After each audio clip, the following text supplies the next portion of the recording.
Muy buenas noches. El pasado 14 de marzo tuvimos la tristeza de que falleció Stephen Hawking. ¿Quién no conoce ese gran físico? Y para celebrar su vida, para celebrar todo lo que nos dio a la humanidad, vamos a entrevistar a Hernando Quevedo. Es un físico nuclear de la UNAM, un investigador que tiene estudios muy importantes en varios países del mundo y sobre todo que se ha especializado precisamente en las teorías que Stephen Hawking nos acercó, su cuestionamiento o su aportación sobre la teoría de la relatividad de Einstein y el estudio de los agujeros negros. No tiene pierde, escuchémoslo. Yo creo que la importancia de Stephen Hawking para la ciencia tiene dos aspectos. Uno, el aspecto puramente teórico, en el que él logró establecer ciertos teoremas, ciertos postulados, que hoy en día los consideramos como algo muy importante en la física teórica, sobre todo en la relatividad general. Ese yo diría que es su aportación número uno. En segundo lugar, es su aportación como divulgador de la ciencia. Definitivamente nadie lo ha hecho hasta el momento tan bien como él, a través de sus libros, a través de sus contribuciones, incluso en películas, ¿no?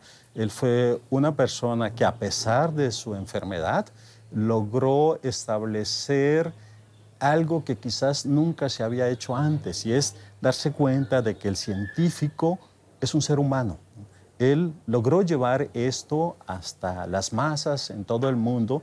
Y creo que podríamos decir que más del 80% de la población mundial conoce a Stephen Hawking.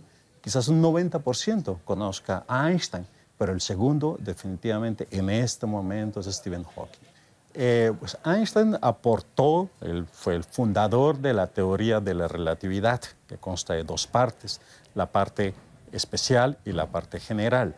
Hawking lo que hizo fue profundizar mucho más en la teoría general de la relatividad. Un agujero negro es simplemente una distribución de masa, me refiero a algo así como el Sol, algo así como la Tierra, que está concentrada en un volumen muy pequeño.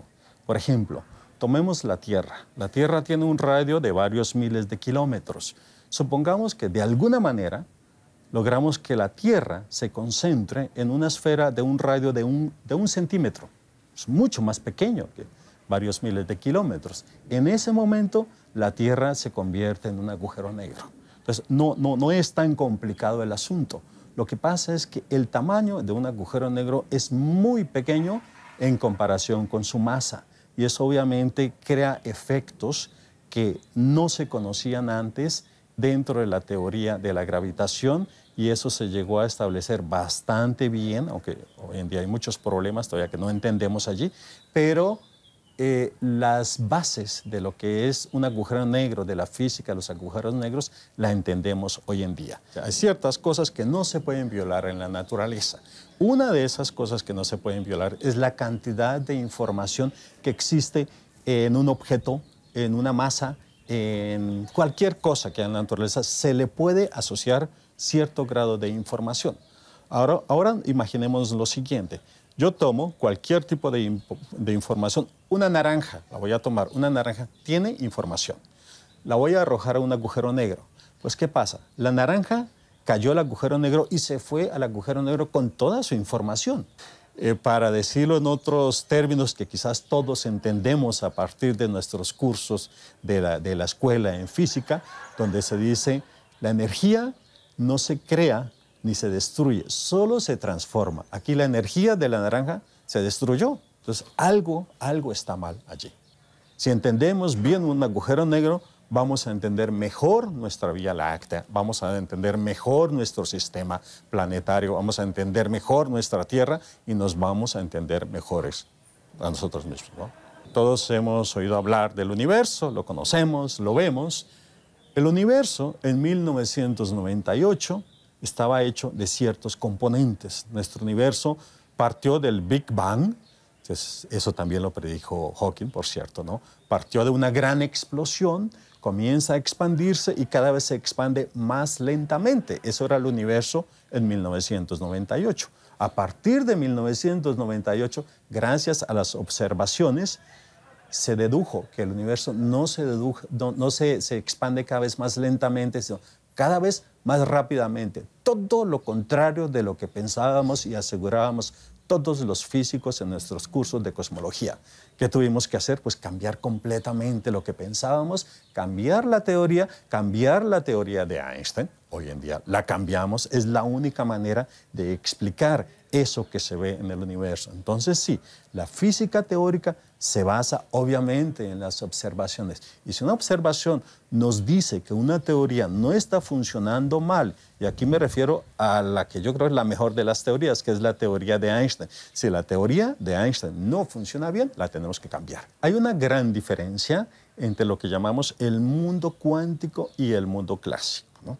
Muy a grosso modo se puede decir lo siguiente: el mundo clásico es el que describimos con cierta parte de la física y nos explica aquello que sí podemos detectar mediante nuestros ojos. Por ejemplo, ¿por qué la Tierra gira alrededor del Sol? ¿No? Hay una teoría, que es la teoría de la gravitación, que dice eso, describe. ¿Por qué llueve? Eso se describe mediante ciertas leyes que conocemos como clásicas, ¿no? Se puede decir que son las leyes del macromundo, donde macro es todo aquello que podemos ver con nuestros ojos, ¿no? Pero hay muchas cosas que no podemos ver a simple vista. Necesitamos microscopios especiales para ver, por ejemplo, un átomo. ¿Sí? Resulta que cuando pudimos ver los átomos, nos dimos cuenta de que la física es muy diferente, ¿no? Las leyes de la física que conocemos en el macromundo, que son clásicas, les llamamos clásicas, son muy diferentes a las leyes de la física del micromundo. El tiempo es una dimensión en la que vivimos que es completamente abstracta. Realmente no es tan importante qué es lo que significa el tiempo, ¿no? Lo importante es cómo se mide, ¿no? Todos sabemos medir el tiempo con nuestros relojes. Resulta que cuando uno mide el tiempo bajo ciertas circunstancias, y esas circunstancias son el movimiento, entonces el tiempo deja de ser algo absoluto. Por ejemplo, si yo en este momento estoy midiendo el tiempo de algún proceso en la naturaleza con mi reloj, tengo acá, y un señor pasa por ahí al frente en un coche, está midiendo el mismo proceso con su reloj, resulta que su tiempo es diferente al mío. A eso me refiero, que no es un concepto absoluto, ¿no? Lo que para una persona, algo puede durar un segundo, para otra persona, para otro reloj puede durar una cantidad infinita de tiempo. Eso, por ejemplo, en el caso de agujeros negros, se sabe que moverse en cierta región cerca de un agujero negro implica una cantidad infinita de tiempo para alguien que está muy lejos como yo. Entonces, el tiempo desde esa perspectiva es algo que dependa de quien lo mida y de la manera en que uno se acerque al método de medición del tiempo. Hoy en día creemos, y podemos demostrarlo también, que el universo se generó a partir del Big Bang, famoso Big Bang, la gran explosión, que consiste más o menos en lo siguiente, ¿no? Se supone, de acuerdo a la teoría de la relatividad que creó Einstein y ayudó a fomentar y ayudó a formular mejor Hawking, que nuestro universo se encontraba hace aproximadamente 13.7 millones de años, se encontraba todo localizado en un espacio muy pequeño.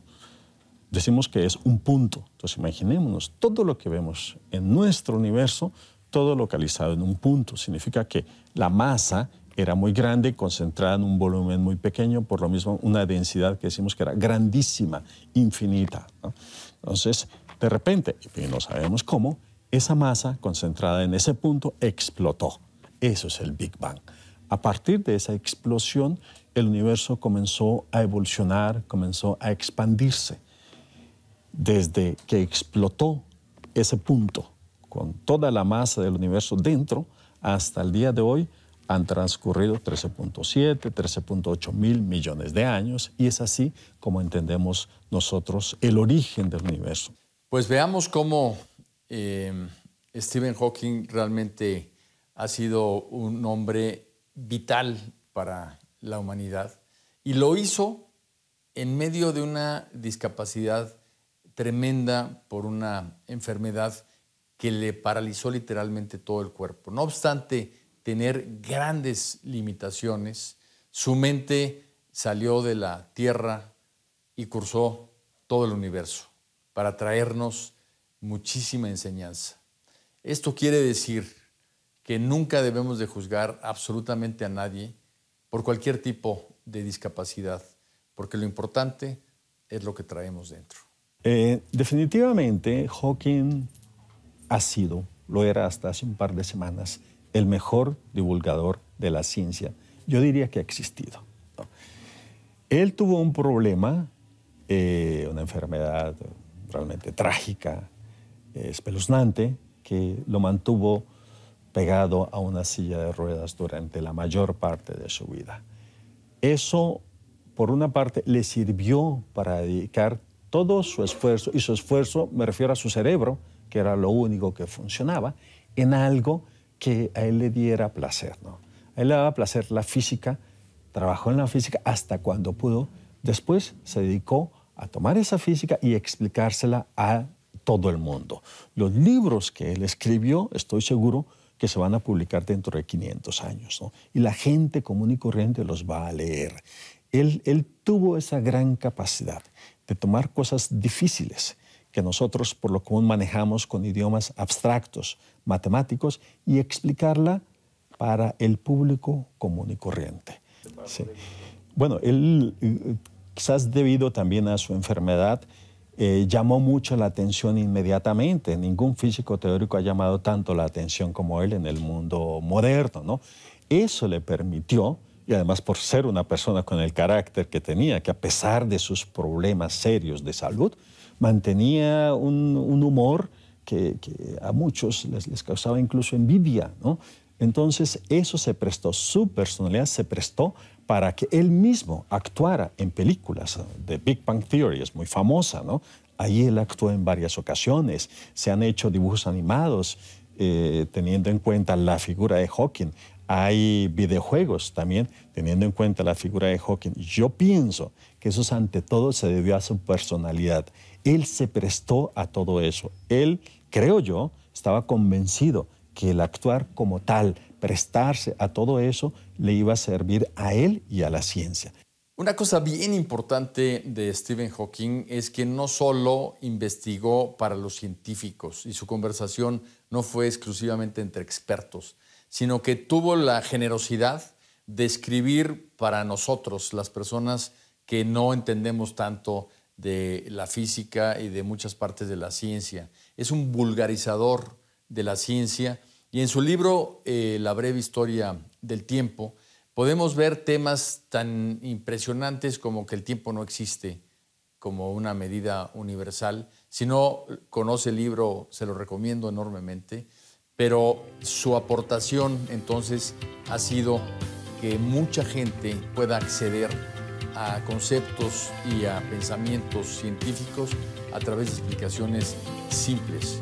Ojalá muchos científicos hicieran lo propio.